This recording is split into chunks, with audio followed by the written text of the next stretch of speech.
Welcome along. It is semi-final weekend in the All-Ireland Senior Hurling Championship. It's not the last four we would have anticipated at the start of the season. Dublin, having this remarkable summer under Neil O'Callaghan, having knocked out Limerick in the last round, will take on the very strong favourites, and it doesn't matter who in Cork try and play this down at this stage, Cork in the first of the semi-finals on Saturday. And then on Sunday, it's the old rivals meeting again, shades of 2019 in the All-Ireland final. We have a semi-final between rivals Tipperary and Kilkenny. Delighted to say it. We've got Paul Murphy here. Paul, how are you? How's it going, lads? James Skehill, how are things? I'm good, fellas. How are you? Before we get into this weekend, Capitagle did get to the Galway Senior Hurling League final at the weekend. Didn't quite go your way, Skehill. It was a high-scoring encounter. No, it didn't go our way. We got beaten. It had sort of a semi-championship feel about it, even though we're kind of 6 or 7 weeks out. So it's good to get those kind of games. Turlough won it. They beat us by, I think, 2 points in the end. I ended up in a position on the pitch I didn't think I'd find myself. Nice. Forward. Just the way it worked out, right? So the last play of the game, I just told our full back and centre back just to go up to the full, just go up to 14, and then all the Turlough team retreated. So I pick up the ball in our 65 and start soldering towards the Turlough goal, right? I end up 30 yards from goal with the headspace to shoot, but no, I ended up passing. One of our guys gets fouled. I take a free. Hit some guy's head over the bar, game over. So I think it hit some lad's head. That's kind of the sound I thought it was anyway. So a bit of a frantic end, yeah. All action performance. So before we get into the semi-finals itself then, if you were back playing in the league final, that would indicate to me 6-7 weeks time you were playing championship this year. Correct. Yes. Good. That's it. I'm committed. Right. Well, what made you go that way? Because a few weeks ago you were very much on the fence about whether you were going to play. I was very much, and that was in a genuine place. Because you know the way the Neagles they become more than Neagles, Murph. You know that kind of way. Yeah. But I have to say, I have a couple of friends who are extremely persistent. You know, my cousin is the manager, my best friend is the trainer. It's like they wouldn't just F off. It's just, you know, the little dog that kept nibbling at you, just those kind of people. So I'm back. But once you're in, it's good. And so you just kind of have to forget about the Neagles and get on with it. Simple as that. Fair play. I think it would have been very hard to walk away, though, given how close he got last season. That it must feel like there's a certain amount of unfinished business. I know you're nearly 2 months away before the first championship game here, but yeah, like a couple of lads would have said that to me, right? And this is being 100% honest. That wouldn't bother me. Okay. You know, so some people would say, you couldn't walk away after last year. What if you win it this year? Like, grand, fine. Do you mean I'll go back if I want to go back and I want to play, not with the. You know, not because I'm missing out on anything. And like that was the case with if that was the case with like back in Galway when I retired from Galway, like, you know, I was just done. I was finished. That was it, you know, regardless of where you're at in terms of pecking order, even from a team perspective. But same way with Capitagle. But once you're in, you're in. That's that. I say once you're committed, just shut up, get on with it, and try and go for the cup. This brings us around very nicely, Murph, to Shane O'Donnell's comments. So we're recording on Monday, which has actually been a benefit. We left it a couple of days because we knew the Skehill had the league final at the weekend before we would record this. And we got a few bits of news, and Shane O'Donnell was doing media today. He's not ruled out the possibility of playing next season. He says he's got a tough decision to make in the off-season. His partner may well make up some of the decision-making on this about what they do in the new year, but he is open to the idea of playing, while he was pretty much convinced that 25 was going to be his last season. So potentially we're going to see more of him. We might see more of John Conlon, some of the other older stagers on the Clare panel, but Shane O'Donnell open-minded about another year. Yeah, I'm sure a lot of Clare fans be really happy with that, and Brian Lohan and players alike, I'm sure, will be really happy that it's not definite that he's going to leave. But I think, I saw what he said, that there was a few of them that all said 2025 would be their last year, and it basically almost sounded like a pact, if that's fair to say, that they were all going to go. Probably not the best way to do it. I would say, and the Morton Skehill said there, leave just because you want to leave. Don't leave because everybody's leaving, or because a group you said you would 2 years ago said we'll leave in 2025. Do you know what I mean? Like, as in, it is the healthiest thing to do is go away for the winter or autumn, winter, and like maybe get a taste of freedom in terms of go off and do a few bits and see how you feel. See, do you have the grudge to go back, or do you kind of think, actually, do you know what? I would prefer, you know, this is the right time for me to go and just step away or whatever. So, yeah, no, it was interesting hearing him say it because it's very open. It's very early also, you know, he's only finished a few weeks. It's very early to hear players talking like that. We're not used to hearing it really.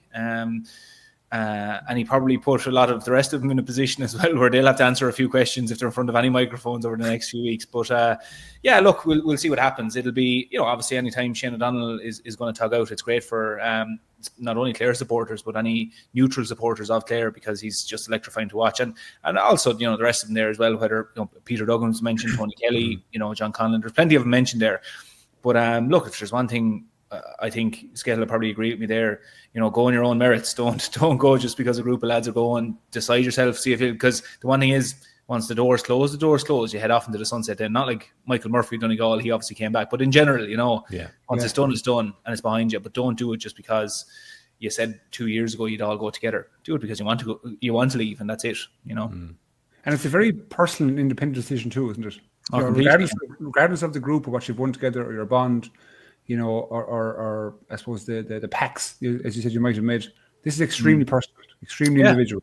So, like next year, when next year rolls around, it's you that has to go back training. It's you that has to go through the injuries and go through all the prep in your own personal life. Yeah, to manage and structure so that you can perform on the pitch. And like I always thought, Shane O'Donnell, he always struck me as a person that was very, very independent. Whereas like he's going off to America to study or managing his own life, I'd say outside of hurling, he was never. Well, to me anyway, he was never kind of completely infatuated and embroiled by the game, or even, he always did his own thing. So that's why it was kind of semi-surprising to hear him, that he was going to come back again. But because he's 32 next year, is that right? Which is by no means old. I'm not saying it is, but it's like I know he has personal and professional ambitions that will go way beyond what ours would be. To be fair, I think I heard somewhere that he wanted to go into space, as an astronaut or something like that. That's genuine, isn't it? Yeah. That kind of stuff. I mean, like, I think he sees it as unrealistic, but it is a dream. Yeah. Okay. Well, it's a tough thing to do. Dreams can often become reality. People like him. So. Oh, totally. And look, the other thing is, he's 32. Obviously, you take into account that he burst onto the scene at 19, 20. He's very, very young when he first comes into that team. Yes. He's got quite a few miles on the clock, but at the same time, he's managed his minutes very carefully over the last few seasons. And this year might feel like a slightly weird one as well, Murph, because, and he references, I know, in the off-the-ball interview that he only got the few minutes against Tipperary where he tried to come on and make a difference. And then the Limerick game was a bit dead because Limerick were qualified, Clare weren't. It wasn't on TV. It was kind of a strange game if he was going to bow out in that one. He might feel that this season was almost a complete write-off. And actually, there was very little that went into this year by comparison. Yeah, no, that's a fair point. It was one of the first things I thought about when he was introduced in the last game, as kind of sending them in for maybe a saving grace in terms of the last game in which they could still possibly qualify from. Obviously, the one with Limerick was a dead rubber, but I did feel that when I was watching the game that this could be the end of Shane O'Donnell in Clare jersey, because, like we said, he'd given those previous interviews where you were very aware of his ambitions outside the sport. And there was that kind of a feeling as well, because he was coming on and because he hasn't played the league over the last 2 years to try and, I suppose, give himself the best chance playing championship.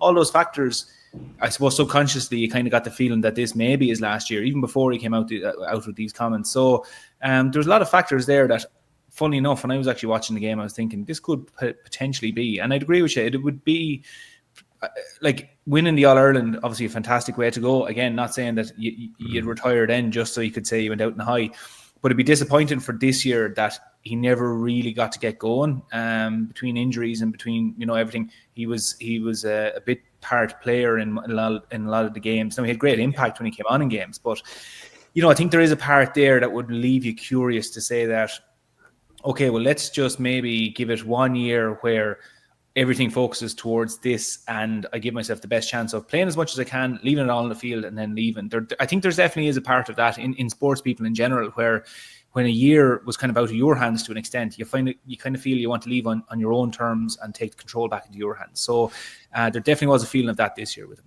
Yeah, because I was kind of thinking as well, Skehill, so Desi Farrell, when he stood down very soon after full time in the Dublin footballers lost to Tyrone at the weekend, he said he'd made the decision but kept it kind of away from the panel, but he'd informed the county board earlier this year that he wouldn't be seeking an extension to his term, so he's known all year long it's going to be his final year. There's something a little bit dangerous in that, isn't there? Like this idea of deciding that come what may, I'm going to be gone at the end of it. Like if you're a player and say you have a fantastic year, maybe then you do have a little bit left in the tank. Or maybe if you're trying to define it purely on what you do during the season, you could make a rash or silly decision to step away. Yeah, see, I would hope that people who make them type of decisions would have thought about them thoroughly, and it's very, I don't think it's actually possible to equate the same those type of decisions for managers as a player, because their strike, they're so different. They are completely different, because one is very heavily physically based, as we know. Obviously the playing element, and I can't imagine the tax that it takes on a person to be the manager of a team like Dublin. So I'd say it just gets to a point where, right, from a management perspective, you just say, this, I actually can't manage this person, anymore. I just can't do it. Whereas from a hurling perspective, well, me personally was just physically, I said, I just can't keep up with this anymore. The outside life, the professional life, the travel, etc., all these kind of contributing factors, they were kind of weighing on me as the year went on, and it probably coincided with COVID too, which the whole I thought the whole ethos, the whole ambience of the team just changed dramatically. It just went so different. There was very, very hard to generate camaraderie. If you remember that time, Murph, it was very hard to get kind of any bit of bond with even new players that came into the squad, because you were kept in such isolation from each other. There was no eating, there was barely any travel, there was no talking out together. It was like leaving work to go training felt like leaving work to go to work, if you know what I mean. Yeah. So it became quite taxing, and I just said to myself, at the time there was no outlook for it to be any better in the following year, because it was still rampant, COVID in 2020 into 21. So I said, no, all them factors, mix them all together, that's enough. But on the same token, if you're someone like Shane O'Donnell, who has, physical attributes that a lot of people don't have, let's say, he's electric pace, electric skill, takes care of himself very well. This year hasn't been too much mileage clocked up, albeit come back from an injury. So that would point towards him being ready to make another, you say, cut of the next year. But the questions I would say towards him is, what's his aspirations professionally, and will the hurling impact that? Like, his aspirations could be far higher than the normal Joe Soap, the normal 5 vets of a person. But if he was just going into a normal job or work, etc., it would make his decision easily more structured, if that makes sense. Yeah. So it's I can see where he might be just a little bit, at odds with himself nearly to a degree. Oh, totally. And look, the commitment is crazy. I remember chatting to him about this last year, and he spends most of the year in Dublin because work is that end of the country. And then kind of when the focus goes on Clare, oftentimes he goes back, stays in the parents' house to be fully committed to Clare. And same when club comes around at that point of the year as well. So, like, this is a guy who very clearly is not defined by hurling, as you said, but still his commitment level to it is crazy. But as a neutral here, I'm excited at the prospect of getting another season potentially out of him and some of those other Clare players who are there, because I think it's one of those things where if they wouldn't want to leave the way that this season ended. And I know you could just as easily leave in Croke Park the year before, but it's very hard when you don't get out of the group stages and maybe didn't defend your title in the way you would have hoped to then step away. That's exactly it. It can probably actually make their decision a little bit easier in that regard, because you almost feel maybe robbed of a year that it didn't go really well this year. Whereas if they actually did a little bit better and, let's say, came third but were beaten in a quarter final or something that was a little bit more but still didn't really get anywhere, they might then feel that, like, it's quite maybe confusing to make your decision basically at that stage. Like, this year they can feel was an extent, they played 4 matches, really, championship, that was it, done. And that might build up a little bit of hunger to say, well, that's not the way I want to finish. And what I thought 2 years ago or last year when I was making this decision to say that 2025 will be my last year, well, that's not how I feel now. And that's the kind of, I suppose, self-awareness you have to have, is that itch still inside you to go, actually, no, that's not the terms I want to go out on. And it also might be a very positive thing in terms of the Clare panel next year. Like, they'll go off now. I found, like, let's say in 2013 when we were finished earlier than, that was the earliest I'd ever been finished in my career, I think, quarter final. Well, as early as I've ever finished anyway. But watching the semi-finals and the final, you really just felt like, you were outside the party looking in, going like, I'd love to be there. And that feeling in itself was huge motivation for the following year. So, like, you can guarantee a lot of those players will go away and say, no, I want to give this a serious rattle, bring that emotion into next year, see what kind of a kick we get out of it. And for all those, Clare have great underage teams coming through as well. They're going to pick up quite a few players.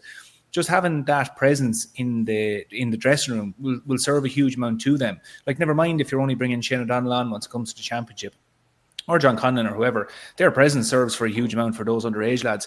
But I do think that the fact that this year, like, they didn't get out of the Munster Championship at all, or the round robin phase, I think because of that, it actually helps them make their decision, because it's either a definite thing of, that's not the way I want to finish my career, or actually, do you know what, I've had enough of this now and I'm going to hit the road. So I think, if anything, it might actually help them come to a decision.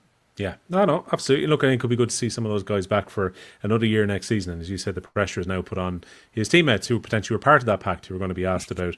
Well, O'Donnell says he has a tough decision, but he might come back. What are you going to do? The referees we have appointed for this weekend. Everyone seems annoyed about both. So that's sometimes a good sign from a referee if you annoy both sides of the aisle. Johnny Murphy is going to be the ref for Cork against Dublin, and James Owens has been appointed for Kilkenny against Tip on Sunday. That means, does it scale that Liam Gordon has the final? That means Liam Gordon has the has final. To be a leading contender. I could see why, definitely, for sure. Yeah, you'd imagine it'd be between himself and Tyler Walsh, wouldn't it? So is that wrong or right of me to say that? No, I think it is. And I know we talked about this a bit in the WhatsApp group was a Friday when this news came out as well. I think that Tyler Walsh is a really good referee. I think Tyler Walsh has disappeared since the Munster final. And I think there was definitely stories going around that they were unhappy, those assessors and those who give the feedback on how games went about the first half of just the 6 frees in the Munster final. Right. Now, I'm not sure if that should necessarily go against him, though, because didn't Thomas Walsh do a really good job in the second half of that Munster final as well? He did, until he had to go off injured. So I don't know. To go back to your original question, I'm inclined to agree with you. It feels like, certain times when referees get big games, i.e. get the final, it comes at a time when you think they have reached that point in their career where they've done enough to warrant it being them. And I just feel like Liam Gordon, who's been on the scene for the last number of years now and has refereed big games, Munster finals or All-Ireland Senior finals, has been standby referee in the final. Now was the time for him to step in. So you're right. I wouldn't say it was such finality as you have, or such. You said it very definitively. It looks like it's 90% chance of Liam Gordon for sure. Has Liam Gordon done the final before? No. He's done his club final, I think, but not the season. He deserves it. Yeah. It's and it's either him or Thomas Welch, really, is what we're saying. Yeah, we got the fixtures there. The Galway will they'll send out the fixtures, but they'll send out the whole fixture list for the weekend, right? And I was just going down through it, and I think I saw Liam Gordon doing I think he was down for like a Junior B championship game. Yeah. Junior A championship game, something like that. Yeah. I was like, fuck me, you go from an Ireland final to a Junior B game. Yeah. That's it. That's the I saw Brian Dowling a few weeks ago, the day after they played, Kildare played Dublin, wasn't that it? Yeah, Kildare played Dublin. The day after, he was down in the field. I was out talking to Fogs under 9s, and he was out coaching the Danesfort under 9s against the Fogs under 9s. And I was like, 10 o'clock in the morning, you're only after finishing up your championship the night before. I was like, that's dedication. That's back to earth for you now. Right, but it's amazing because sometimes we take it for granted. I take it for granted at times, but even the league final there on Saturday, Shane Hines is the referee. He's second in command now, let's say, on Saturday. I think it's Saturday he was saying. He was umpire. Do you know what I mean? Yeah. Like he was umpire in the league final. It didn't have to be there whatsoever. But putting yourself in, I suppose, in a position to help other officials like that. It just speaks to these referees who are genuinely passionate about doing the job. If you know what I mean? We play because we love the game, and they obviously do it because they love it too. So part of me to be guilty at times and to be abused in the middle of the game. No, I didn't on Saturday, of course, the league game, but alas. I did enjoy when people saw that James Owens was doing the game on Sunday and there were a lot of Tip supporters going, oh, James Owens, oh no, it's going to be a free fester, he's going to be against Tip. And then the Kilkenny fans came straight back and went, do you see what happened in the 2019 final? So, I think they can both. The Cork fans were saying something about Johnny Murphy as well. So there was a lot of apparently he lives near the border or something like that. He lives down in South Limerick, so he's near Cork. So hang on now, don't let him wait too easy now. Murph, how do you feel about the referee Sunday? I know.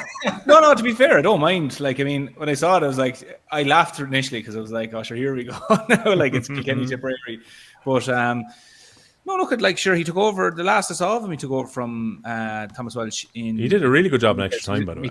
Which actually isn't simple coming into a game like that. But no, look, it is what it is. The referee won't affect. He'll obviously have an impact on the game, but the better team will win. That'll be it. It won't be a case of whatever comes down to. But what do I feel? Sure. Nothing really, to be honest. I'm more concerned about Kilkenny getting over the line, to be honest. No, it's just interesting that the referees left in it. We've heard talk before about referees, refereeing games where their own county is coming up against said county the week after, whatever. There's been controversy, whereas obviously you don't have Colin Lyons, you don't have Stack, you don't have these people involved this weekend, so it's like a clear run of things. So there should be no controversy, please God. in this situation. So Well, I'm trying to draw you out there. Hold that thought until Monday morning or Sunday evening whenever we record it next. So your only thought at the moment is that actually the only beneficiary from Limerick going out of the championship early is a Limerick referee because it puts them in contention to get the big games. No comment.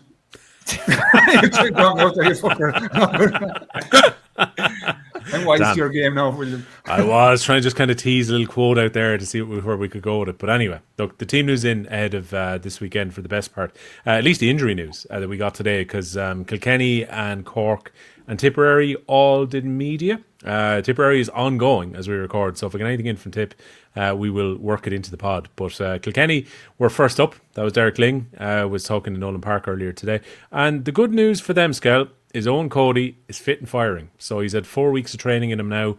He scored 1-5 against Galway in the first round, 1-13 against Antrim. Then he had that injury which kept him out since. Missed the Leinster final. We were wondering how long he was going to be out. But apparently, according to Derek Ling, he had a few niggles, but he's been able to come back now for the last few weeks in training. It's understood he's been able to train really since the Leinster final itself. So how much of a boost is it? This might seem the most obvious question of all time for Kilkenny to have Owen Cody back. Sure, if it's Owen Cody is top class. He's one of the premier forwards in the country. So like it's a boost from a player's perspective to have your teammate who is so, who was so capable of producing on the big stage. Like we've seen him in Croke Park explode, whether that be in Leinster finals or Ireland finals when he's taken the fight to teams that are, on top of Limerick, or top of like Limerick when he got that goal. Like he just has this ability to. I find him the ability to create something out of nothing. Just me personally, there's a certain number of forwards in the country that even when you feel like you have them bottled up, do you know what I mean? Or you have them on the sideline, or you have them kind of in a place where they can do no damage. Bang, they just create something. And there's like I would say that's like the Galan type person, and Owen Cody is one of those people that could just create something that a team needs in a moment of need, And like I was just, as you were talking there, I was trying to map out the 6 forwards for Kilkenny, and they kind of go under the radar a bit more. I'm kind of aimless as yourself, let's say, in the sense that maybe it's just the fact that it's the Leinster Championship and they haven't had to be tested to a huge element this year. But like I have Mullen, I don't know where to put them. This way, I've Mullen at 10, yeah. Okay. Right. Put them anywhere now. You can just name your 6. So go on, yeah. Mullen, Donnelly, Cody, Massey, TJ, Billy. Is that it? So go again. Mullen, Cody, Donnelly, Massey, TJ, Billy. Yeah. And then I was trying to place them. Right? Yeah. So I had to, okay, Mullen must be a 10 or 12, one or the other. Massey's going to be in a 13, I presume. Cody will be at the 15, will he? Probably, yeah. TJ be at 14. Yeah. Billy at 12 and John at 11, is it? Yeah. That's a fair forward unit. And when I'm trying to assess teams, this is leading to the Cody question. When I'm trying to assess teams, well, I always look at I always point to the 6 forwards, right? Whose 6 forwards has the ability to create more damage, right? Because the backstory do so much in terms of structure, but the forward is very individual based. If you know what I'm trying to say, it's very individual based. If you have players who can create things individually, man on man, generally they get their team into a winning position. So if you look at Tipperary versus Galway last week, the couple of forwards they had in the half forward, I think it was like 17 points from play they got. Okay, so they and a lot of the moves weren't crazy team moves that were started from the goalkeeper back. They were down to the individual making clever runs, picking the ball, taking on his man, etc., and shooting and scoring. So I look at the 6 forwards going, that is a serious 6 forwards right there. I'm not saying it's better than Tips, it's very close, but like that has just crept under the radar a bit. Maybe I feel like because it feels like Massey has gone up levels. He's gone up a level, I think, more for me personally speaking, he's gone up a level or 2 this year. TJ is maintaining a level, albeit not to what he was when he was younger, of course. Mullen has got back to a level. He's been in and out of the team, let's say, because of injury or whatnot. Donnelly has kept his level high from last year. Billy Ryan has gone to another level this year and utilised his pace something fierce. Now you've got Cody back in the mix. So it's like a frightening 6 forwards. You think, right, who's the weak link? There's no one there, lads. There's nobody there at the moment. So to answer your question, for Owen Cody to be able to come back into that forward unit, it has a degree of completeness about it. Yeah. You know what I mean? It just seems they're all set. And from a team perspective, mentally speaking, he's a great boost to get back though at the right time. He's just at the right time whereby he's fit and healthy. Probably has trained the last couple of weeks. Probably in a position whereby he's fully healed up and ready to rock. So, good place for Kilkenny. Yeah, it's one of those benefits, Murph, of winning your province, isn't it? That you get yourself those extra few weeks whereby he wouldn't have to have been used, say, in a quarter final, like in the way if Kilkenny had to go through that route, you may well have to risk him. This time around, you can kind of ease him back in, and you get that chance for these, I guess, bumps and bruises to try and cure them ahead of a semi-final. Yeah, well, look, it's the biggest break you're going to get once the round robin kicks off, is that go and win your provincial championship and get your 4 weeks. We look at it with Cork, and I was just reading one or two things that Pat Ryan was saying, and he was just saying something along the lines of basically not making it a disadvantage to have the 4 weeks off. Like he was kind of trying to play it down. Like he said 4 weeks can be no excuse. Yeah, it can be no excuse. He was almost trying to say that as if it's better to keep playing matches. I think he's trying to distract from the point of view that, not deliberately distract, but I think he's trying to keep his own team focused on the job in hand, that they didn't get complacent in 4 weeks off. Like 4 weeks is absolutely ideal. There was times there before we used to have 6 weeks off, and that was a bit too much. Like there is a fine balance between this, but 4 weeks is perfect because you have the week out of the other side of the match where you're resting a few lads. You're really getting a lot of time to boys who didn't get game time, let's say, in Leinster or Munster finals. You're recuperating, you're watching quarterfinals. Lads have 2 weeks of great training. Like it's a lovely little balance, and all the while you have this semi-final coming down the track where you can keep an eye on quarterfinals and see who's coming through, and the likes of that then as well. Like I mean, if you threw one match in the middle there, and it's the same, for Tipperary, if they had, let's say, Alan Tynan, for example, or if they had Jason Ford, who they were trying to, keep on the field, they had niggle, you'd prefer not to be throwing them into another game or have to deal with a quarter-final where one of those players, you have to bring him through, because generally a lot of these injuries are fatigue injuries and they're niggles, and it's just trying to get that freshness back into players. So the 4 weeks is perfect. And, I think a lot of teams are learning lessons from the last few years since this new system has come in. Getting the balance right after playing the league, coming into championship. There's so many different parts at different stages of the year that teams are trying to get right.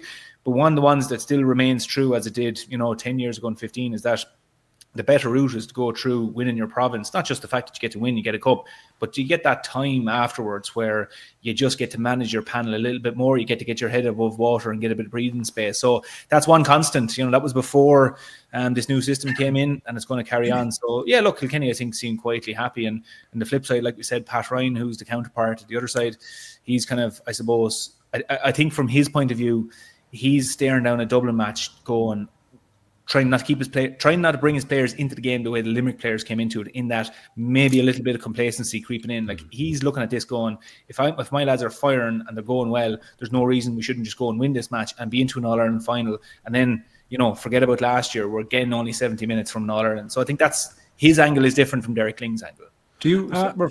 Sorry, quick question. No, go on, yeah. This game, let's say, are you approaching this game, Murph? I know there's history between the counties that look at for a long, long time, but have you, are you expecting a victory here? Like, are you is there any area where you're saying, I'm not sure about this?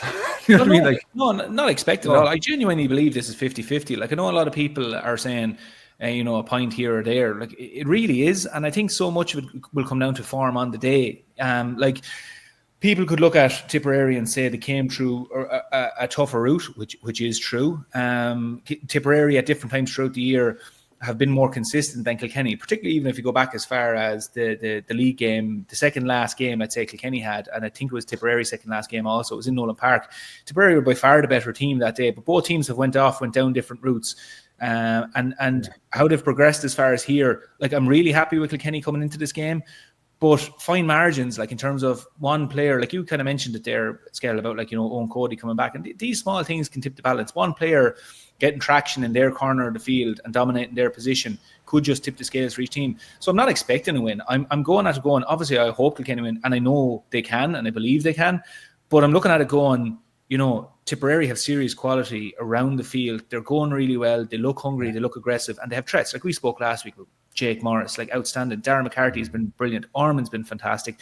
We saw flickers of Jason Ford again rising back to the level. It's not to say he dropped too far away from them, but Jason Ford had 4 points within the first 20 minutes the last day. Threats all over the field, and that's before you even get down to their back. So, like, I have a healthy respect for what this Tipperary team can do, and I genuinely, at the moment, like, we'll probably get to predictions later on, but it is 50-50. Do you know what genuinely is? I have a question in the sense that, when you played Clare in the semi-finals in years previous, you signed Mikey Butler onto Tony Kelly. And obviously, Tony Kelly's influence in Clare is huge. And I'm just thinking, is just Jake Morris at the present moment in current form have the same type of influence? Maybe not as heroic as Kelly has been for Clare, but he's in that kind of form where he has a serious impact on Tipperary's kind of forward motion. He does. Yeah. Will you see something like? And I know Kilkenny don't usually do it unless it's kind of like a unicorn type person in a Tony Kelly. But will Mikey Butler be on Jake Morris? Is the question I want to ask you. I don't know if he will. Like, where do you see Jake Morris starting this game? Out of interest, I see him starting moving forward. Yeah, so he could potentially have 15 on his back, let's say, but he'll play between 10, 11, 12. And primarily on the kind of between 10 and 12. It feels like. It feels like they move an awful lot laterally, and their arm tries to stay in the middle of it. They do. Yeah, like I mean, Jake Morris likes to do these diagonal runs, cut across the play, get possession, and pop the ball over the bar and reset. Like, he's very snappy, he's very efficient about the way he operates. And generally, I think just Jake Morris, will take the score in the last day. I think he came away with 4 points the last day, 4 points from play. Like, he's very effective. I think Kilkenny may look at it from the point of view of they may go at him, or will they look like Mikey Butler is obviously a great kind of man marker that might sniff out his marker scoring goals. And I think that's somewhere where Kilkenny will go, right, a man going 50-50 with Jake Morris, be that, Mikey Carey or whoever's going to be out in the half forward line, they take them up. They can go toe-to-toe with Jake Morris and maybe hold him to 2 points or wherever it is.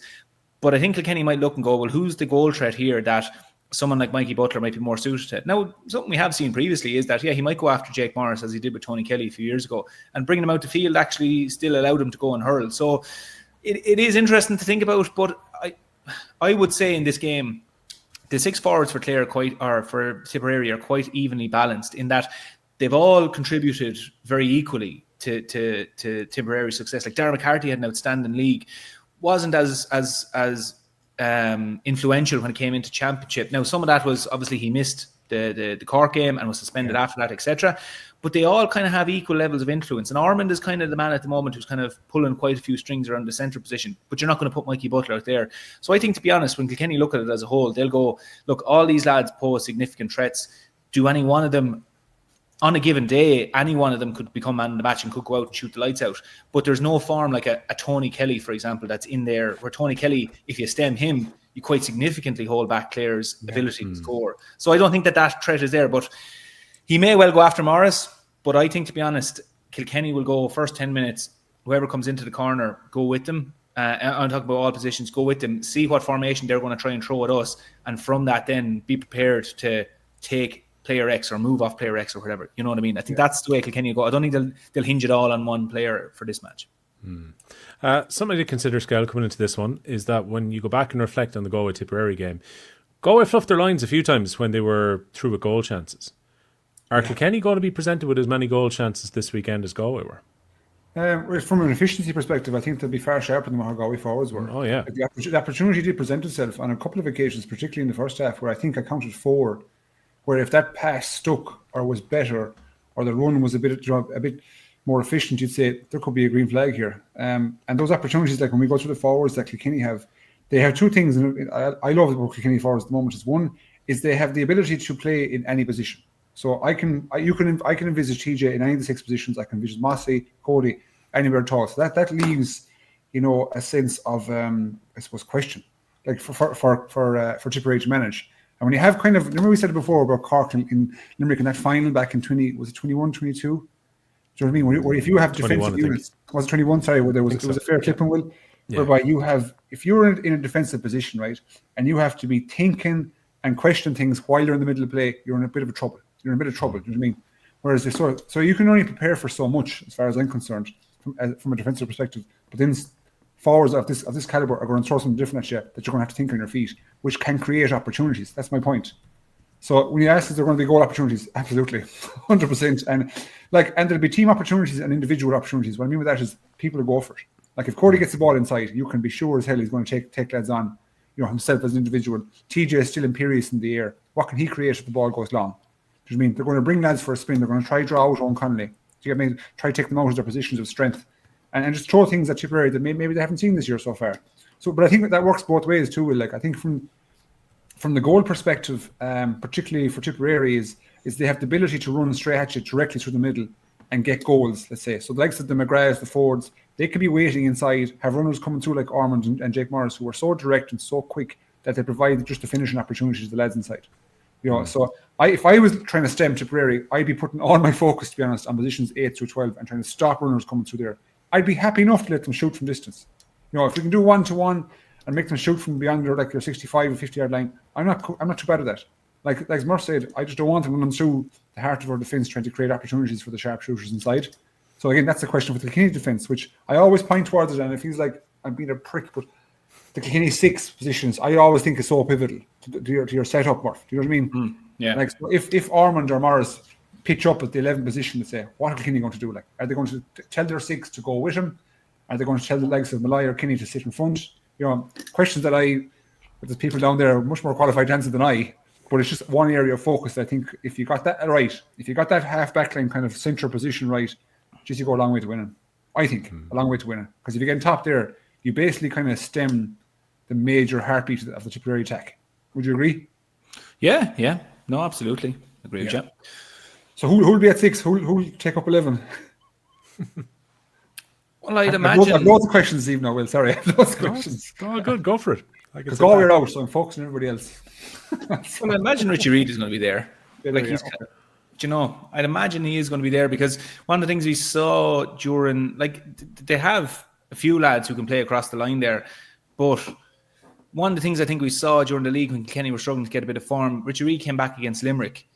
He'd been injured up until that, and he came back and he steadied the ship. And I think something I had said at the time was that, Richie, I think is quite unassuming when people see him playing, in that he has great ability to get on the ball and he's a great distributor of the ball. But we quite often have seen lads rotate through the 6th position, and heaps of hurling, well able to go and play the game, but sometimes get caught out of position a little bit more than Richie. And I think when we just saw, it's like John Conlon, you could throw another centre back in there and they might go bursting forward, they might get a few points, but John Conlon sits and holds really well. And when he sits and he's able to do that, the rest of the lads around him seem to find their feet and do their job. And then you have the likes of Mikey Carey, who's we've seen make busting runs up the wing, with great ability. Paddy Deegan then on the other wing.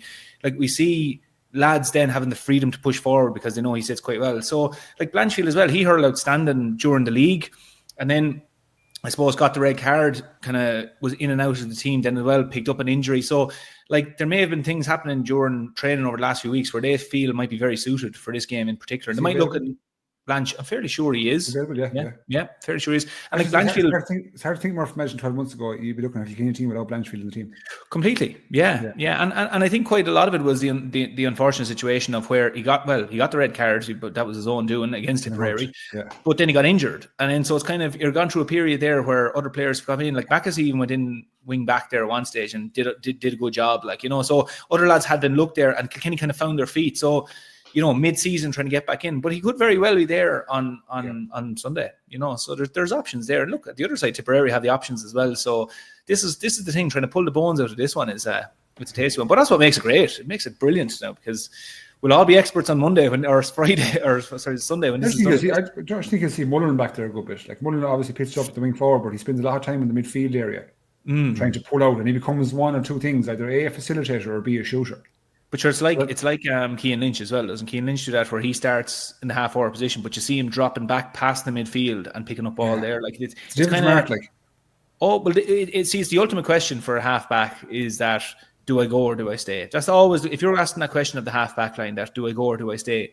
And the thing is that if it's the type of player that drifts from that position and his own players pick him out, then you're forced to have to go because they're using him, and you look like a clown standing at centre back when Cian Lynch or Adrian Mullen or Ormond or whoever's picking up the ball. So those players who not only move from that position but are able to pick up ball and then even take a few shots, they ask serious questions of a centre back who wants to sit, and that's the big question to be posed. And the thing is, if that player is mobile, so if Adrian Mullen is mobile, so he's the ability to run at you, get away from you, and also shoot and pass. So for me, you have to go at him. You have to mark him.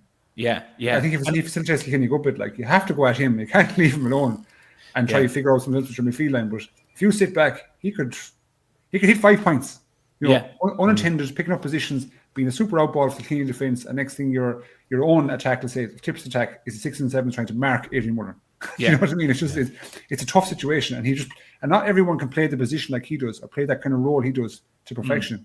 But oftentimes we've seen him come away with 4 points, 5 points, assisting goals, assist whatever because of his distribution and shooting. Like he's a fucking nightmare. Straight up. He's like, sorry, excuse the language, but he's like.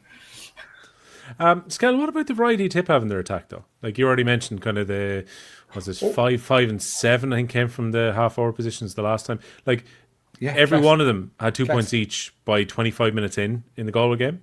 Like they have such a range of attackers. Like once upon a time, it was a case of you might have to worry about that inside forward line that were particularly lethal 5 or 6 years ago at Tipperary. But now they've got such a good scoring range across all 6. Yeah, sometimes you look at forward units and you go, they have a good balance of work rate and power versus shooting and kind of class, you know. But when we look at the Tipperary attack, they have kind of all their players have the same attributes at the moment. They all have exactly what I said. They all work fierce hard. They all have pace. They all have, let's say, straight line attack and run ability, which is not that simple. But they can all take you on. They can all shoot from distance.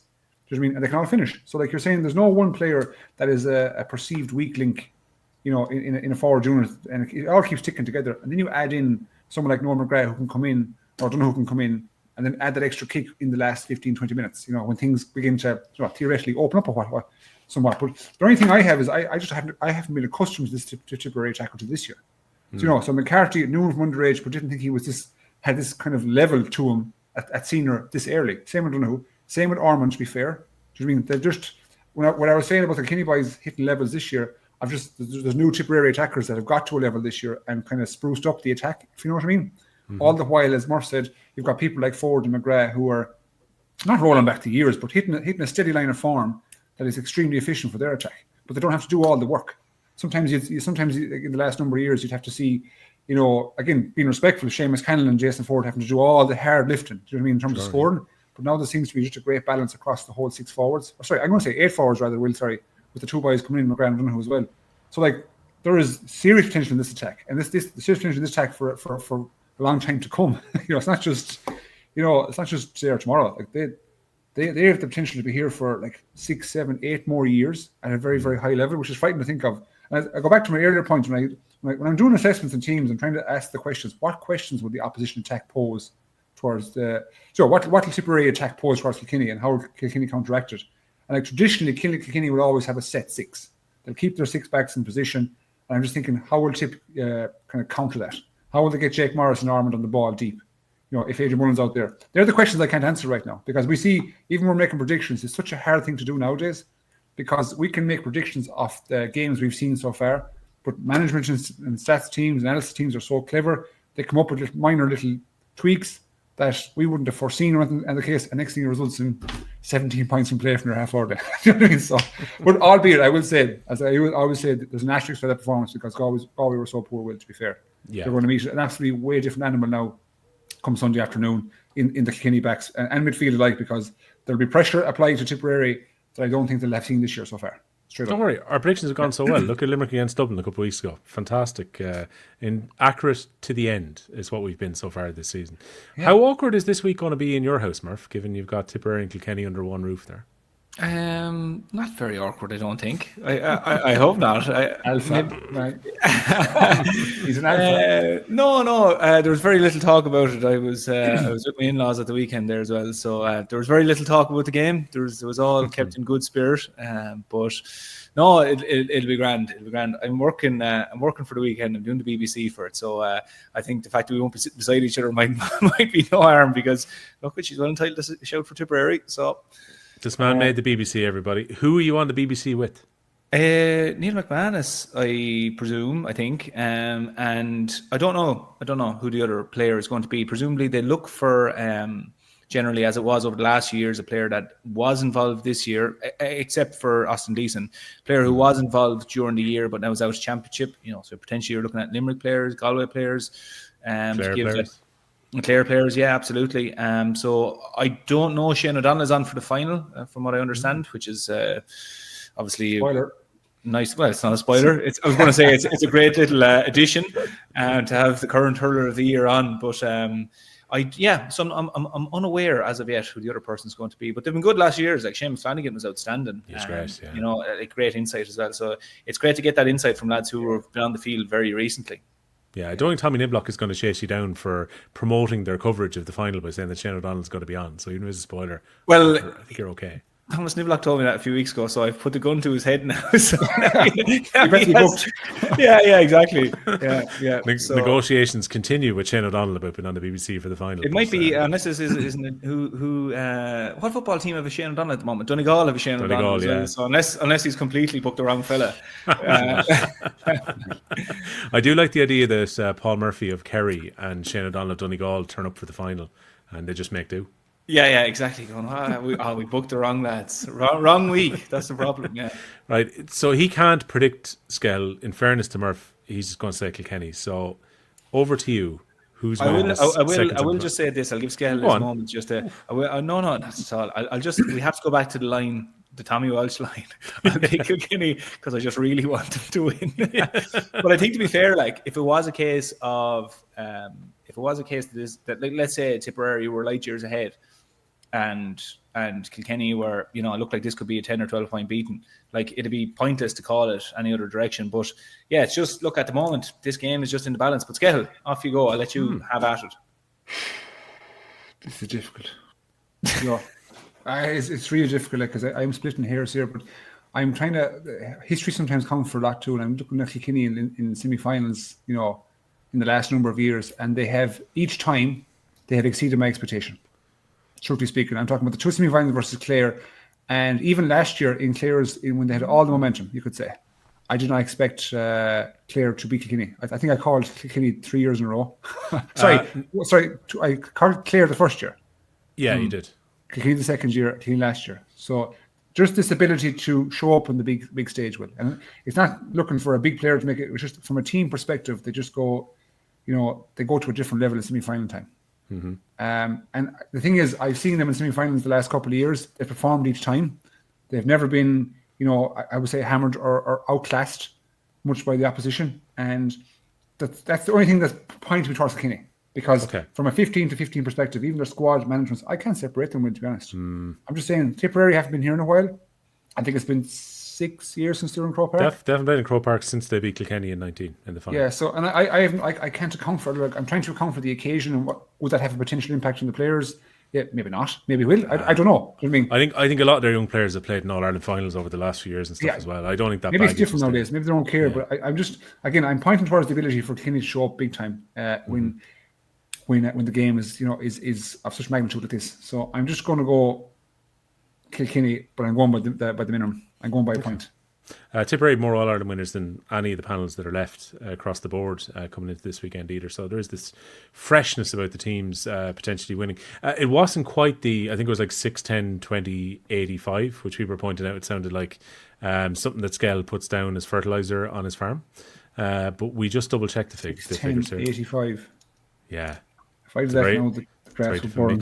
I was going to say that when we much feel left, it was 85 in there. But Cork 2005 last All-Ireland, Dublin 38, Kilkenny 2015, and Tipperary 2019. So that's the last wins. There's actually, bizarrely enough, not that many games between Kilkenny and Tipperary. I bet you remember all of them because of how high profile they've been.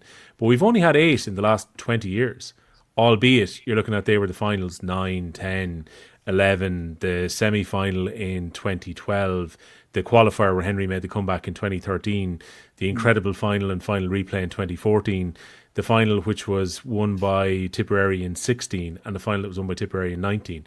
So like very rare meetings, but I would say all of them are incredibly memorable. And most of the other meetings are, just by the nature of the Provincial Championship, are semi-finals and finals when you go back through history as well. So an incredible storied rivalry. Tip going for 3 wins in a row between the teams, having won in 16 and 19. The only thing, Skehill, that you brought up that I was about to jump in on, I'll let you finish your point first, was the Kilkenny drift, which we saw against Clare. Second half, went out of the game a little bit in that semi-final last year. It has reared its head a few times during the year this year, even in Leinster, where Kilkenny went to win the title. Is that a concern? You can't do that against Tip. No, I know you can't do that against Tipperary, but again, you have to consider the level of opposition that they faced at the time they faced them. I mean, I know what you're talking about. Even considering Clare now last year in the semi-final, where Clare took over the second half. I get that, and I can give you that too. But in terms of Leinster, right? Kilkenny were just kind of so far ahead of the opposition, to be fair. Do you mean? And I'm not talking about 4 or 5 points. I'm talking 12, 13, 14 points ahead of the opposition that you can't say this is a really worrisome trend for me. You know what I mean? If they were in a position whereby they were 2 or 3 points up and then they just capitulate and collapse to get beaten, I'd say one thing, but they're not. They maintain the results. So, and I don't think, maybe I'm wrong now, but Murphy, come in, I don't think, let's say, Derek Lyng would actually sit down and assess this with his team. I'd say he's just talking about from a standard perspective. I think because the games were getting so far, there was such a gap developing between them and that position. Maybe it was just a slight little drop in concentration levels, slight little drop in execution, or even ruthlessness, if you want to call it that. That can be fixed. That's fixed automatically by the occasion, Will. Automatically, that's all gone. So when you get to the semi-final stage, you're at the business end, right? There is no room for concentration lapses or lack of ruthlessness. That's automatic, I think, Kilkenny. Is that fair to say, Murph? Yeah, I'd agree with you in terms of the one thing I when I saw this trend happening earlier in the year, it happened against Wexford for the second half. It happened against trend. Well, no. But the one thing that it had in common was they absolutely were flying it in the first half against the team, and then took their foot off the gas. In each scenario, they were ahead by at the minimum 13 points. So Wexford. I don't know where they had against 13 Wexford. It was about 10 to 12 anyway. Then against Dublin down in Nolan Park was about 15 points at that stage. And then against Galway in the Leinster final was 13. And it was a concern where I was going, the games where they should be out the door, they're this thing of creeping in, of they take their foot off the gas. There's not going to be anything more than 3 or 4 points in it at any stage in this game, which for either side is nothing to claw back. So for my thing was that I don't think it's a concern this time of the year, because it seems to be something that's brought on by beating the team very well. None of the rest of the teams that are here now, you're going to get that type of a lead on. So I don't think it is a concern for Derek. No, and like you said, it's something you can work on anyway. But you know what, Murph? So, George, and a lot of teams don't have this, right? When the game is in the melting pot after such a situation whereby you get clawed back after having a big lead, you still need someone to go up and get a puck out. Yeah. Do you know what I mean? And Kilkenny have that ability whereby when Galway got back to 4 points, who went up and got the puck out? TJ Reid. He went up and clawed it out. I think 5 lads went up. He lays it to Adrian Mullen, bang, over the bar. The whole thing is settled again. So they have that ability to go up and be individual when they need to be, if you know what I'm saying, and do these things whereby a lad just goes up and get the fucking ball. You can do all the analysis you want and all the tactics you want and all the puck out strategies, but when you've got a situation where Murphy can just land it down to TJ Reid, he grabs it, here Adrian, point. Yeah. That's an ability that a lot of teams don't have, lad. That's what Limerick have had for years with Hegarty and Morrissey and Lynch. That ability just to fuck it down there. Them lads will take care of it. So you're what I'm trying to say. Them lads will take care of it. No, just like the phrase was fuck it down there and he'll look fuck it down there. Exactly. Whereas Galway don't have that, lad. Galway didn't have that, you know what I mean? Clare didn't have it this year. Clare had it last year and Peter Duggan. Do you know what I mean? You need that person to go up and do it. So when this trend potentially pops his head up again, you can see this ball. You can see TJ coming to number 12. I guarantee, and down to TJ. It's that simple. And they get it. I'll stick up the interview with Billy Ryan this week. I was chatting to him after the Leinster final and asked him about the trend, and he said again, he used the word drift, so that's what drift into my mind, by the way. And he said the only good thing from Kilkenny's perspective is that they've been able to arrest the drift when it's happened. Yeah. So for the Dublin game, him himself, he scored that second goal, which just kind of killed the game. It was a stake that was driven into the end of the match. And then similarly against Galway, where it looked like all the momentum was with Galway after the ball hits the net. Kilkenny kind of reset, and then when Mullen sticks over that point, you kind of feel, okay, Kilkenny are going to wrestle back control again. And they have that ability to do it, even when it feels like a game is going against them. And the other thing is, I don't think there's any better inspiration for Kilkenny than a blue and gold shirt across the way. Their biggest rivals. And I think that's going to be a cracking semi-final on Sunday. I'm going against you, Skehill. I actually think Tip are going to win this, but I don't see any team winning by more than 2 points. I think the bookmakers actually have this priced perfectly. It's pretty much even across the board. I'm going to tip by 2, yeah. By 2. I'm going Kilkenny by 1. Murph, where are you going? I know you're going Kilkenny, but what's your yeah, margin? Oh Jesus. I'll go Kilkenny by 2. Again. The day will come now where one of us will go against our county. That's what I thought he was going to do earlier. Because you kind of went, just before we ask Skehill his prediction here, I just want to get on the record, Tipperary by 4. Yeah. Oh God. I love it. Like Kevin Keegan, I'd love it if he said it. Right, Cork against Dublin, Saturday, live on 98 FM. By the way, if you're at the radio, if you're driving around as opposed to being in the car watching Paul Murphy on the BBC or watching RT's coverage of that semi-final, you can listen to Ryan O'Dwyer and Stephen Gleeson, who lost it somewhat when Dublin won the last round against Limerick, I think perfectly understandably. So they're going to be back in the commentary position on 98 FM for us at the weekend. And Graham Mulcahy's comments struck me here, Skehill. He reckoned that the small crowd actually hurt Limerick. I don't know if that's true. I mean, Graham Mackay was on teams where Limerick played in Croke Park that was empty, and Limerick's level didn't drop.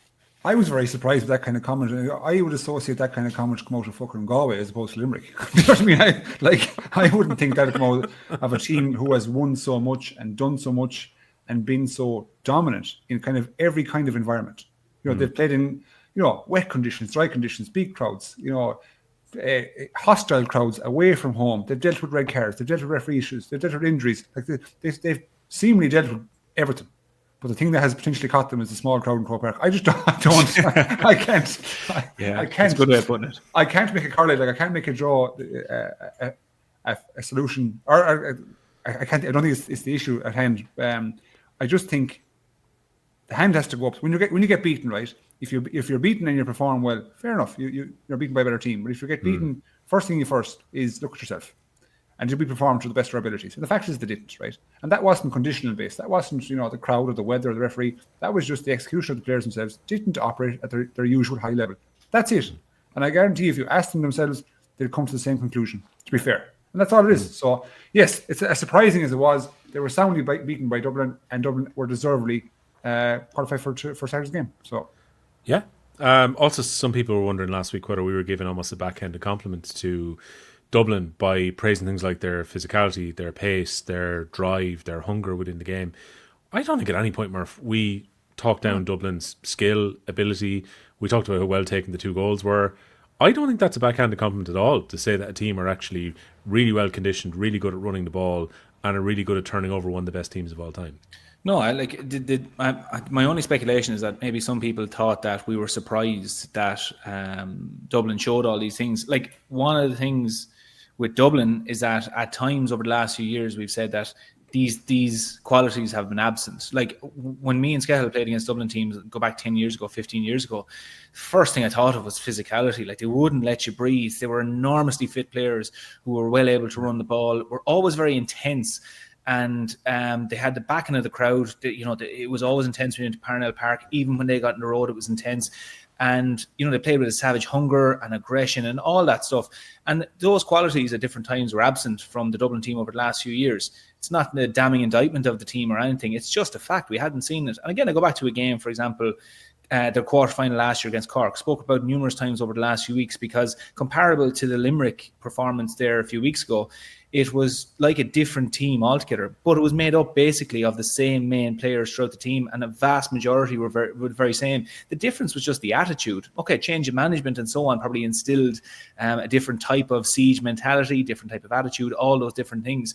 But absolutely not a backhanded comment. I would say the only reason that we said it was because it was evident, it was there, it was present on the day, and also possibly because it's not something we'd associated with Dublin teams over the last few years who maybe at different times had been lacking this, where at times where they maybe played lovely passages of play, Donald Burke would come away with 10 points, etc., but maybe they weren't as physical as they could have been with teams. They weren't laying a hand on the team. And then other days where, to be honest, maybe it was lacking a small bit of the touch was off, the skill was off, there was no link to their play. We may have been looking at it going, look, these are a very physical team, etc., but they're just lacking a bit of skill.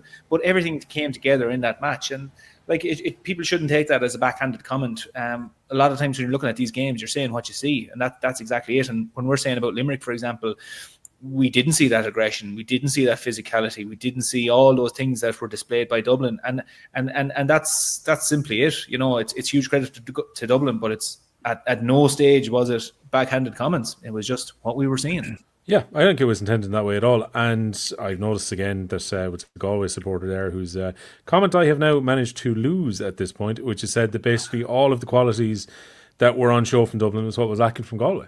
Yeah, exactly. Again, yeah, and that's exactly it. Like, if we're sitting here this time next year and Galway have got a renewed vigor and they're going back at teams and they're showing real signs of contempt for the opposition and hunger and aggression, well, we'll be saying, it's evident now, we can see it, and it's light years away from where they were in quarterfinal in 2025, etc. But where Dublin are now, there's new ground.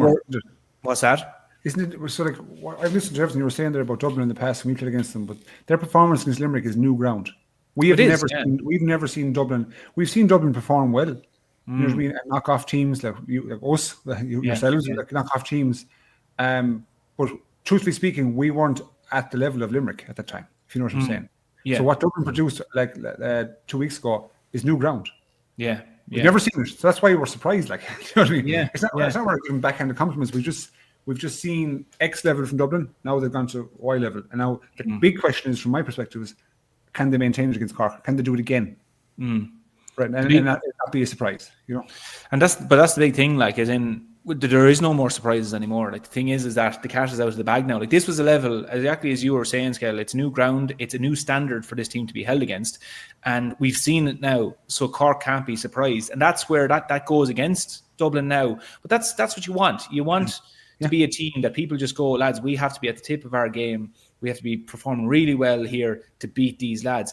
And that's the flip side of the coin of when you get to ambush a team one week, you don't get that ambush anymore. It's gone for a long time after that.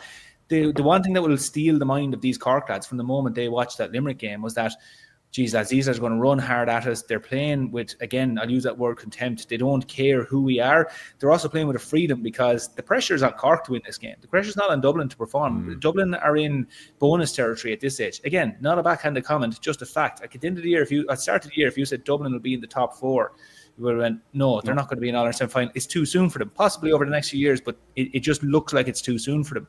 Well, here they are now. And the thing is now is because there's no expectation on their shoulders, they can go and throw the kitchen sink at Cork here, and Cork have to deal with that because the expectation's on Cork to deal with that. So, like, realistically for me, Saturday evening, what I'm expecting to see is this Dublin team starting really, really well. Like, it'd be such a pity if they didn't start well because they've gotten here now, and this is a fantastic chance. Like, it's sold out, isn't it? As good as sold out. Yeah. Sold out for Dublin hurlers. It's fantastic. Like, this is brilliant. And this one game alone, never mind the last game, this one game alone, what it'll do for buy-in into Dublin hurling, like a kind of a renewed generation of buy-in where the potential is there that you will play in huge games in Croke Park and potentially All-Ireland finals, as this Dublin team may do. If that carrot is there, that's huge for Dublin. So there's so much packed into this Saturday night that why wouldn't you go and throw the shackles off? And if Cork beat you, Cork beat you. Go and throw everything at them. And who knows? Because the thing is, the longer this game goes on than Dublin stay in it, the cager it gets for Cork. Like, I mean, Cork are expecting to, or not Cork are expecting, people will be expecting Cork to go into this game, absorb what Dublin are throwing at them for 40 minutes, 45, 50 minutes. And this sounds all very familiar to us, like what people were expecting Limerick to do. But if suddenly you're coming down the home straight, 20 minutes to go, and this Dublin team is still unrelenting, you're in bother. Like, you will be in bother then. And that is the challenge again for Dublin emotionally, never mind physically, they're physically able to do it. Emotionally, get back to that level, treat Cork the same way you treated Limerick, and let them worry about that then afterwards. Let Cork lads worry about how they deal with you, but just go at them and play with the freedom and the abandonment. The only thing I will say with it, though, is that it's going to be very hard to do because this Cork team won't give Dublin the space that Limerick did, because I think that space was born out of a bit of a lack of respect for this Dublin team and the Dublin team being written off. I don't think Cork are going to do the same thing because they've been forewarned well in advance now. Yeah. The YouTube comments last week, by the way, I think were the most we ever had, 130 odd, I think, from last week. I'm going to ignore 2 of them. I did address them on Twitter because it was just so out there that one was Cian Lynch is massively overrated, was one of them. I was kind of like, ain't touching that. It was obviously sucking a lot of people in to comment underneath it. And the other one was that Limerick can no longer be considered a great team after losing 2 championship games in a row in Croke Park. It was kind of like, you can't. Was that fishing though? Was that someone deliberately fishing, or did it seem that it was a case of? I think it was more a case of you can't call them the greatest team of all time. Now, this is the proof. But it was a genuine. I think it was quite genuine. Yeah. No, that's not. No, I can't get behind that. No, if you've got 2 working eyes and you've seen Limerick over the last 2 years. I mean, I don't even think you need that. Yeah. No. I did like Dublin's Fair Cities comment though. Lads, here's one dub anyway that won't be taking any issue with any predictions you made about Dublin, little or no chance. I thought the exact same as most people. I expected lots of energy in a big performance, though I still expected Limerick's quality would ultimately win out comfortably in the end. Also, I thought it was a certain red card for Crummy. I said it on first viewing. Why do people from the county who gets a red card often find it impossible to admit it? Liam Rush on the Sunday game bizarrely saying no red, reminding me of some little Kilkenny pundits back in 2019 with the Richie Hogan hit in the All-Ireland final when Shefflin said it was no red card. So I looked again, there's a good point in there about the fact that, you know, natural biases seem to come into things a little bit as well. Crummy did go to appeal last week and he lost the appeal, which I wasn't totally surprised by, Skehill, because we all felt it was a very difficult one. Like, you can't exactly prove that there wasn't, you know, use of the arm which hits his opponent, in Garrett Hegarty's case. It was going to be very difficult to get off that, wasn't it? Oh, I think it's actually impossible. I didn't think they'd go for appeal, to be honest, Will. I thought they'd take their medicine and move on, to be fair. But God loves a trier, because when you look at all the evidence, and like the evidence for me is very damning, because you've got multiple angles. Like you've got a front angle, side angle, back angle, and then you've got his own reaction. Then you've got the referee in their position, the linesman. Everything just kind of came together perfectly for that incident to warrant a red card, and it was done. And the referee and his team gave the correct decision, in my opinion. So I was surprised that Dublin tried it. But look, hey, when you get to this territory, you have to try it. Who knows?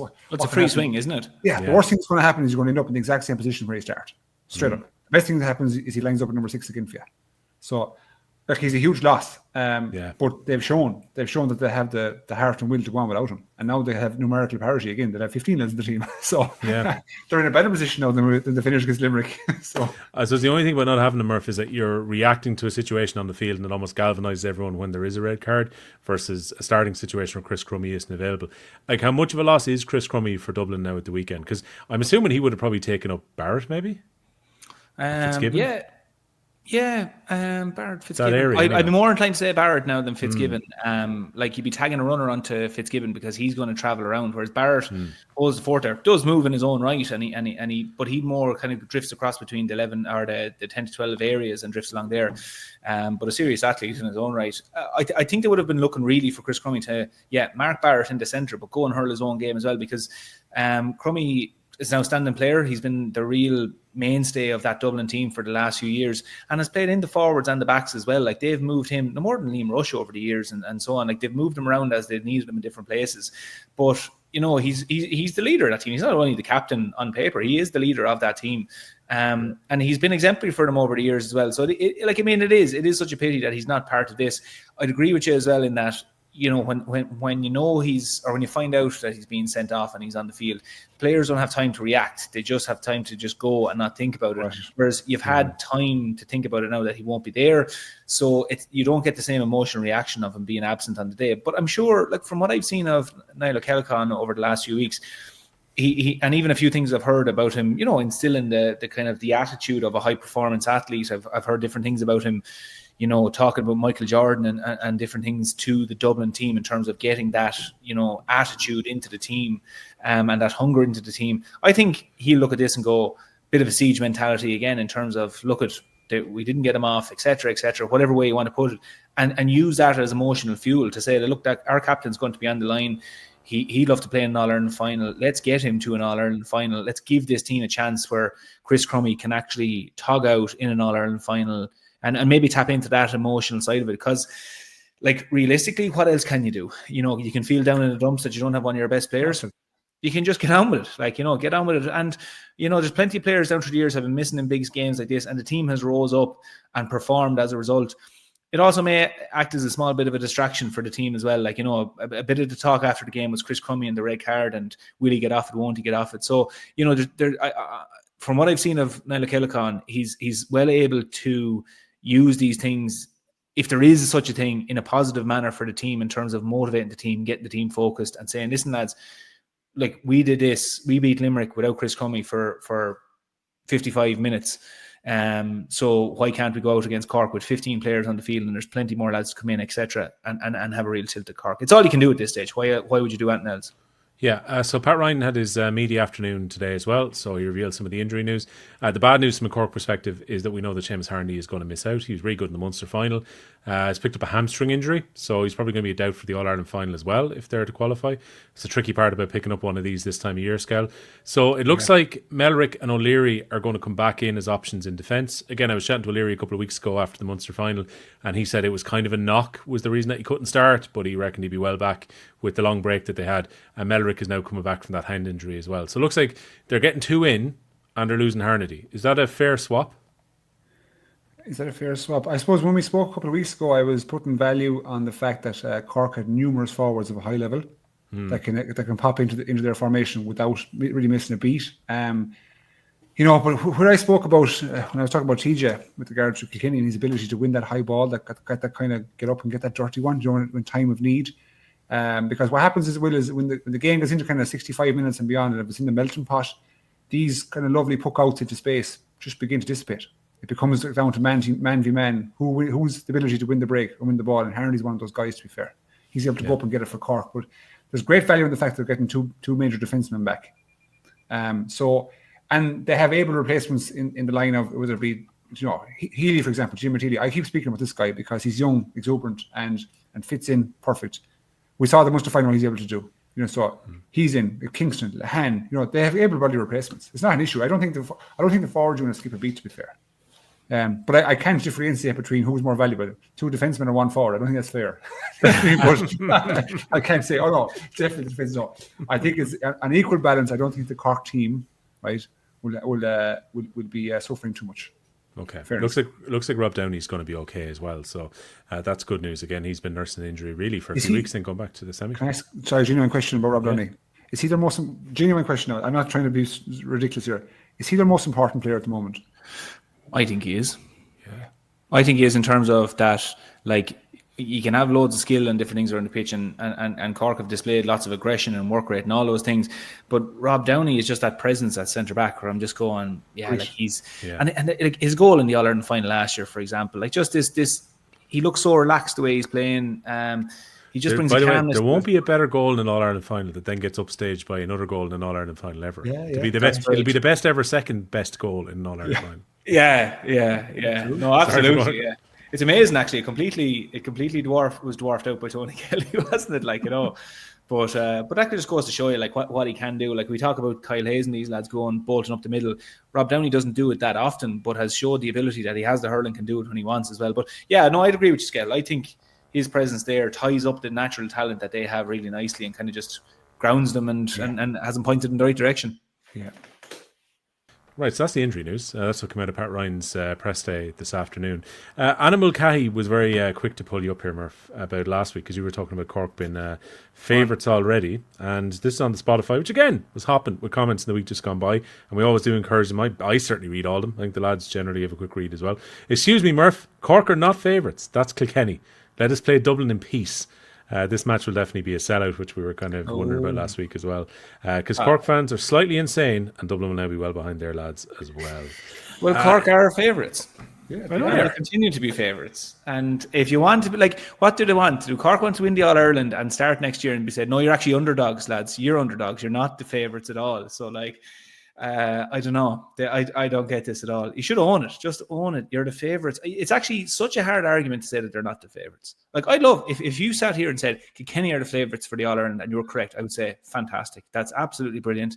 I love it. I don't care. I don't get why you'd play it down. Shut up. You're in the position now where they're not favourites, right? So and at the same time, you're saying that with complete confidence. I'd love their favourites. But hey, I'd love it. I go back to Kevin Keegan. I would love it. Classic it's just automatically of like, we spoke about so much last week. I don't even remember saying they were favourites, but I'm sure I did.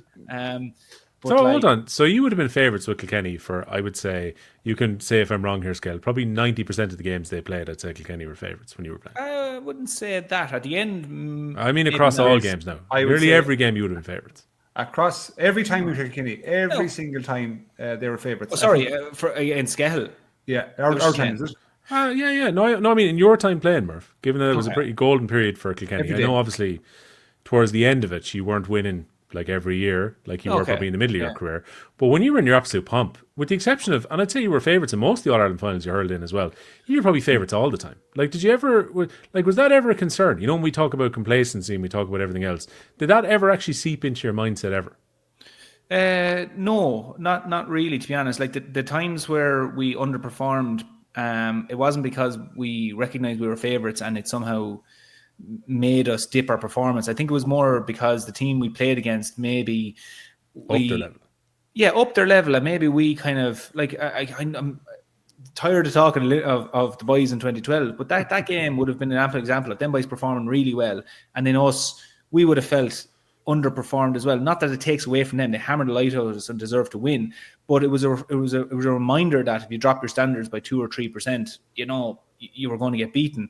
The tag favourites, it was always something that we didn't have it in the dressing room. It wasn't present. It was kind of a thing where Brian might dismiss it by or account for it by saying, "Listen, lads, let the paper say what they want. Let all these lads say what they want. We only focus on this game." And because I think players, I joined a dressing room where players were already doing that. So I just had to step in line and just carry on with that. Like it was very fortunate to step into that dressing room, but it never played a factor. If anything, lads heard we were favourites, we would have said, yeah, brilliant. That's because, we work hard or whatever. We heard Seamus Flanagan saying that, last year and so on, that you get into this mindset of, we outwork teams, etc., and all that sort of stuff. So maybe use it that way. But the thing is, if you're going to be competitive, and no more than we've played Galway, I think 2017, 18, they would have been the favourites against us because they actually they were going really well then. Obviously, went on to win All-Irelands, etc. But if you want to go and be in an All-Ireland final or be an All-Ireland champions, essentially at the end of the day, it's all 4 teams left in the championship are. If they want to be All-Ireland champions, part of the package you get with that is you then enter games as being favourites where every team wants to take a scalp off you. And we spoke about it over the last few years with Limerick. When Limerick go to town, whether it's a match in February or whether it's a match in April or whether it's a match in August or July, teams want to take a scalp off Limerick because they're the standard bearers. They're the team that everybody marks themselves against. So let's say Cork go in the All-Ireland this year. You can't hide from the fact anymore. So you might as well just own it at the earliest opportunity that you are favourites and own that tag, because the bottom line is if you can't perform with that tag, you're probably never going to win an All-Ireland anyway if that's the case, because at some stage you're going to come to the summit and you're going to be favourites. And if you can't perform, well, there's no point in aspiring to be All-Ireland champion. So it was never a factor, I don't think, in our dressing room. But like I said, I had a lot of lads there who... When did you join, Murph? What year 2011. 2011, yeah. So when you joined in 2011? So by that time, you had 7-1 in the 10 years previous. Yeah, but that time you were into dressing room, like Henry had 7. Like there was lads 7, 6, 5 All-Ireland medals, like, So like you were just joining, you're just following their lead, like, So like I think, and that that's another thing where these Cork lads have more of an experience than I would in that regard, because they're now assuming the mantle from Limerick, and maybe a lot of these boys don't have that experience of having the mantle of being favourites. But I don't think it bothers the Cork players. I think it potentially might bother the supporters more than it bothers the players, because these lads want to be there. So I think it's more superstition with Cork supporters than it is with like they had no problem with it around 99. They had no problem with it in 2004 and 5. It was just part of Cork. I think as well, there's a big difference between, say, the nonsense that is a bookmaker paying out in them after the league final for the Liam McCarthy versus I think very fairly at this stage having an expectation that now, having won a Munster, having beaten Limerick last year, having taken Clare to extra time, that this feels like it's Cork's time to kick on and win the Liam McCarthy again. It's perfectly fair to have that expectation on them. That's totally different to blowing them up artificially in the way that we probably saw. I know that annoyed a few of the Cork management team, Ryan, Sherlock, a few of them talked about it ahead of the Munster final and said it was just nonsense. And it kind of does seep into maybe supporters and into players' heads a little bit. When it comes to this game though, Skehill, obviously Cork are going to have to be on it, or otherwise we've already mentioned that Dublin are an incredibly threatening team. I think back about last year, right? And it was a really kind of scratchy performance by both teams in a way in Semple Stadium in the quarterfinal, but Dublin were still within a shout of it. If Dublin can restrict Cork in the way they did last year, and also bring the scoring and the intensity and the skill that they showed the last day, Dublin won't be total rank outsiders, will they? Well, at the minute, their current position is they are rank outsiders. You'd have to say there's probably a potential 6 or 7 point differential at the minute. And the landscape last year versus this year is strikingly different, because what Dublin have done this year is they have produced a performance that I think, with all fairness here, right, even people within their own county didn't think was possible. Yeah. If you're against the greatest, in my opinion, the greatest team of all time. So you're looking at a level that was produced by a team that they've never seen before or never grown accustomed to. And the question is, can they do it again? That's where the question is. It's not about last year and last year's game. I think last year's game, truthfully speaking, is irrelevant because different personnel, different management teams. I don't think Dublin had even a fraction of the belief they have this year, to be honest.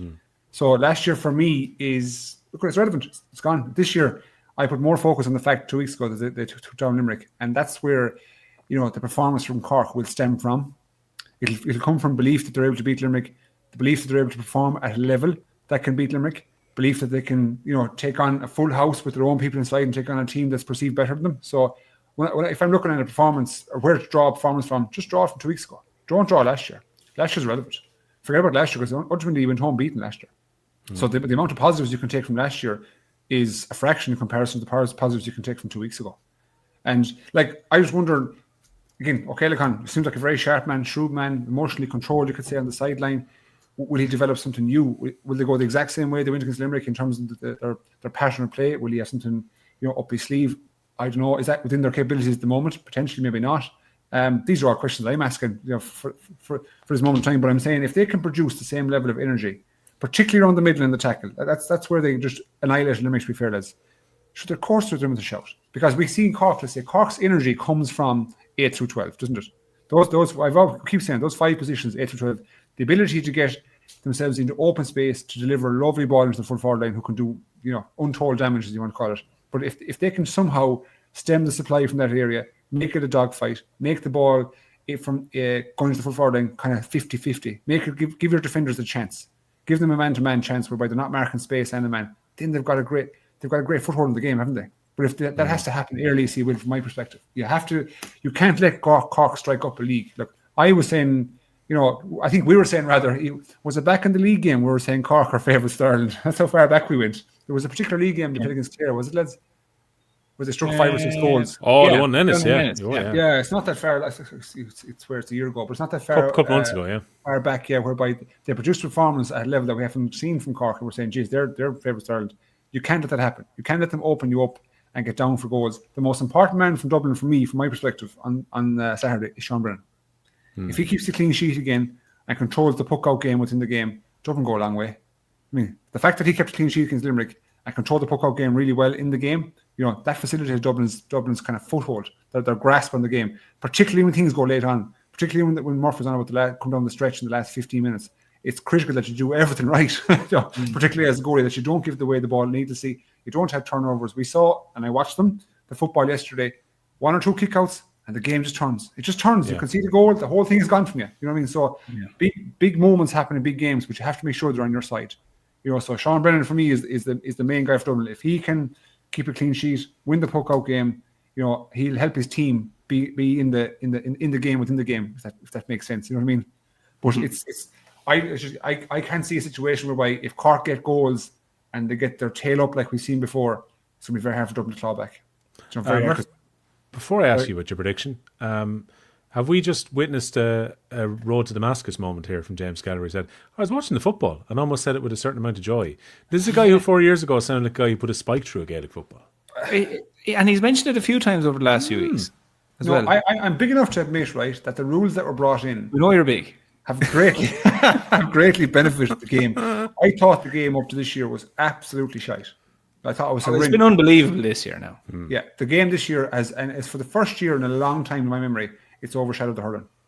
Well, I tell you what they should do. We're taking the hurling. There's two very There's our pod things, title, by the way. There's 2 topical things in the news at the moment, and one is that Jim Gavin has innovated this new football system, or he's brought it in, and he's basically changed the whole system. And also there's a spot coming up for president there in November. So I think just slam the 2 of them together and Jim Gavin, make him president, and just off you go into the sunset, because it's been ridiculous. Like, in fairness, like his crew sat down and the rest of the team there. And like Kerry were the first football team to score 30 points without a goal in Croke Park over the weekend. Insane.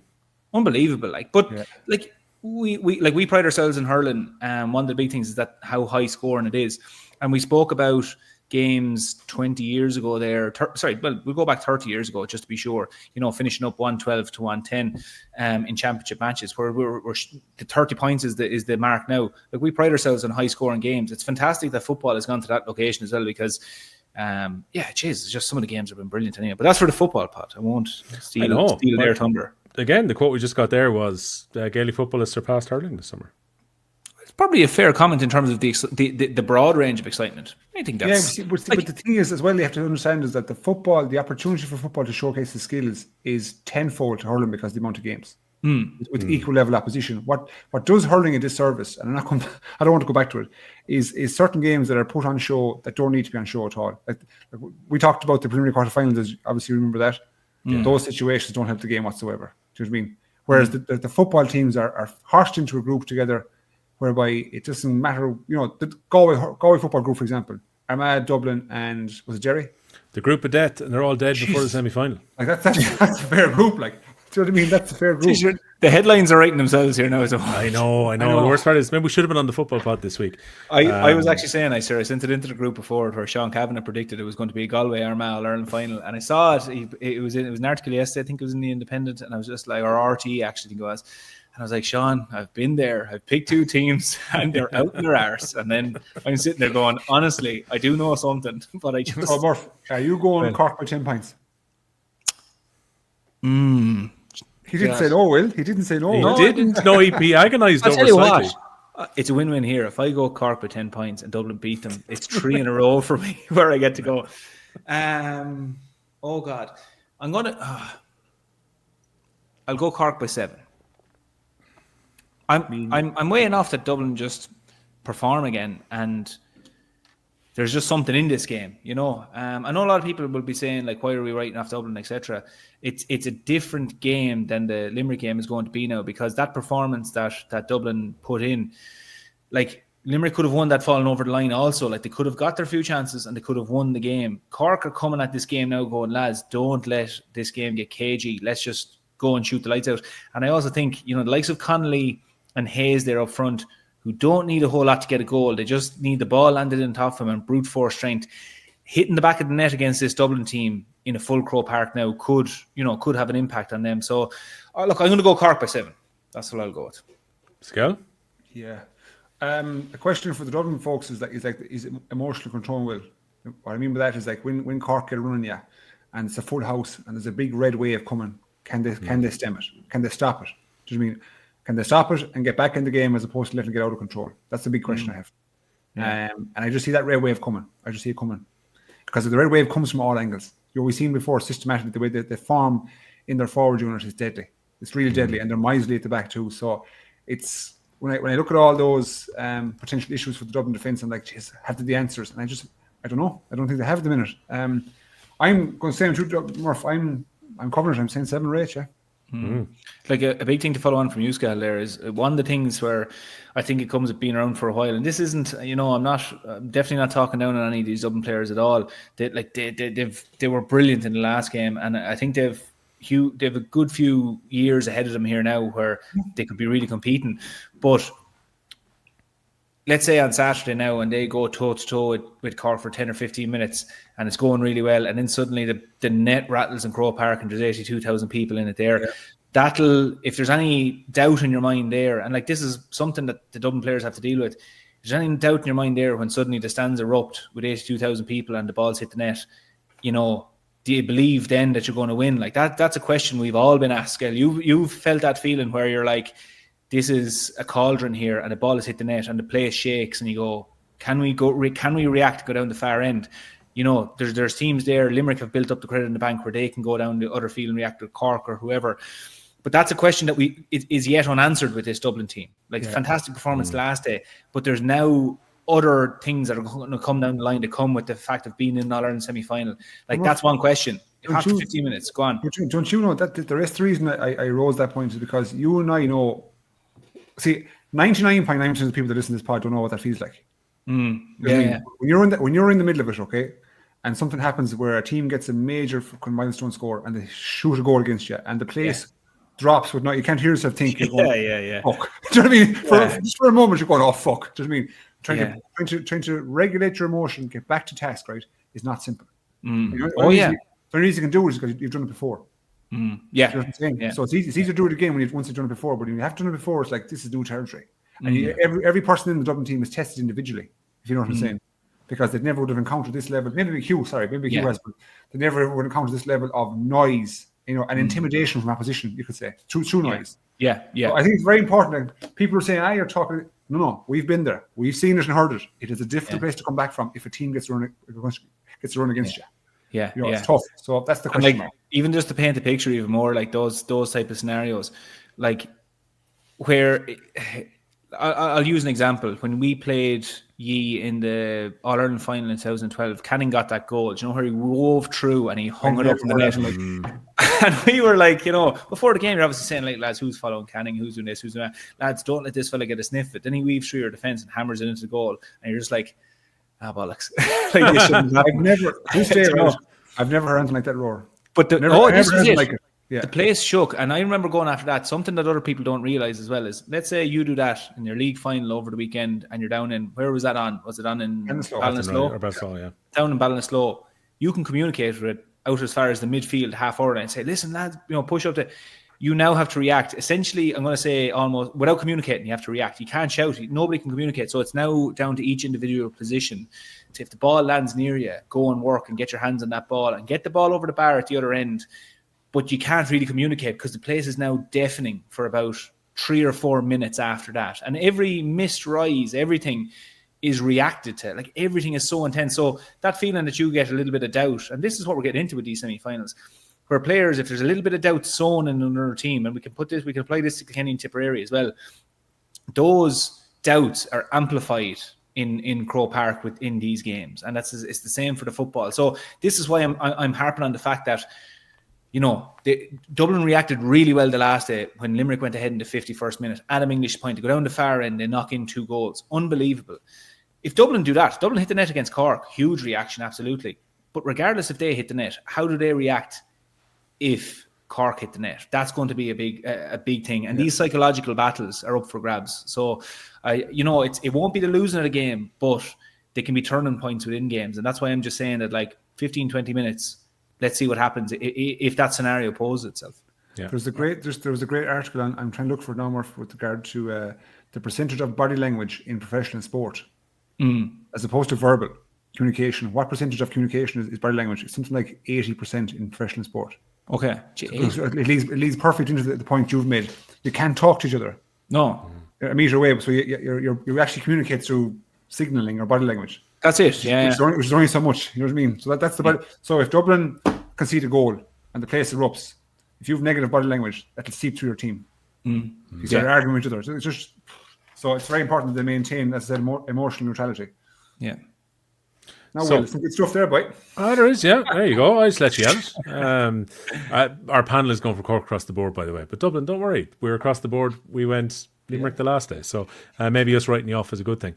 K.O. Gorman, 757 on Spotify. So great pod last week. But was there a mention of the minor final? So minor final was on. And again, I would love to talk about this a little bit more, K.O. Gorman, than we could. But like an incredibly impressive win, pillar to post from Waterford. 4th All-Ireland title at minor level. I will, of course, point to the fact that Cormac Spain is of Offaly blood. 11 points in the final, 7 of them from frees. A slippy and slidey day, you need a good free taker, and he was popping them over. He's been very impressive throughout the championship. The perfect start for Waterford as well. Dylan Murphy laying the ball off early on, and Pierce Kwan putting the ball into the net. That was only a minute gone. And then, Waterford dominated the game. I kind of stayed away from talking to Podge last week, lads, because Podge Collins was involved with the Clare management team, and I was talking to him the week of the Cork win that they had, and I kind of just left it at that point. I said, look, Podge, go off and enjoy the All-Ireland final. It was a frustrating one for Clare because they struggled to get in behind that Waterford defence. Waterford just had a few more scores. And again, if you've got an elite free taker, that's going to go a long way towards winning the game as well. Very, very talented bunch of Waterford hurlers coming through in that minor team. And what a lot of people have talked about is that Waterford have had this kind of miserable record, Murph, either side of kind of 2020 at underage level, minor and under 20s. This has to be a big boost for them. Like, when you think back, they got loads from the last Waterford team to win the All-Ireland minor. That would have been like Stephen Bennett, Ozzie Gleeson. Yeah, like a really, really good group of players. And only a few years later, they were playing the team that got to an All-Ireland final. So I don't know if they're going to get quite that amount of players from this group, but big boost for Waterford hurling to get over the line here in the final. Oh yeah, it's definitely welcome. They were really good. I watched them against Kilkenny as well, and they're really impressive. And once they kind of got a run on Kilkenny, they really kicked on. They got the scores they needed, and they just looked like they were full of confidence, full of belief. They also had the crowd behind them. Like, a great crowd travelled to Wexford Park that day with Waterford, despite all the bus problems they had. Yeah. They arrived in flying form.